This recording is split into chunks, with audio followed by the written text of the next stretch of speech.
gens qui parlent d'indépendance devraient plutôt dire abolition du RSA. On est très dépendant des aides de l'État actuellement.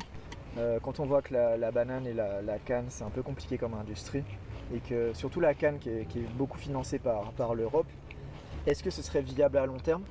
Maintenant, j'ai un peu d'espoir parce que je trouve que de plus en plus, en tout cas en Guadeloupe, je connais pas les autres territoires, mais beaucoup de gens développent des entreprises et tout qui pourraient nous permettre de commercer. Tu vois, c'est la Martinique, elle a intégré le CARICOM. Nous en Guadeloupe, les procédures elles ont été abandonnées. Je sais pas si c'est la région ou quoi, mais je sais que j'avais fait un peu de recherche. L'État avait soutenu la Martinique dans l'intégration du CARICOM. Du coup, je réfléchissais est-ce que nous on a des choses qui pourraient intéresser les autres îles, tu vois. Et potentiellement on pourrait, tu vois, les gens qui font des savons, toutes les petites entreprises qu'on a, tu vois, c'est vrai quelque chose qui pourrait faire déjà un début. Et d'un autre côté, le RSA, peut-être que si on est indépendant, on ne pourrait pas le maintenir au début, mais il y a des études qui ont été faites sur les revenus universels et qui ont montré qu'en général, le revenu universel, ça aidait la reprise d'études.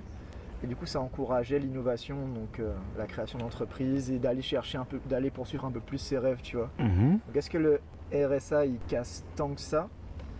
Je sais pas. Je pense que ça fait partie d'un tout, d'une éducation et tout. Ok, c'est pas tant l'aide, c'est...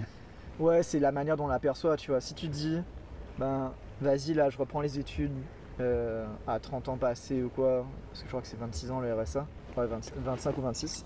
Et je reprends les études à ce moment-là, donc je sais que je pourrais peut-être pas forcément travailler, par contre je me dédie à fond au truc, et les 500-600 euros par mois que j'aurais du RSA, ça me permet au moins d'avoir de quoi manger et tout sans trop galérer, tu vois, ben, ça peut être quelque chose de positif.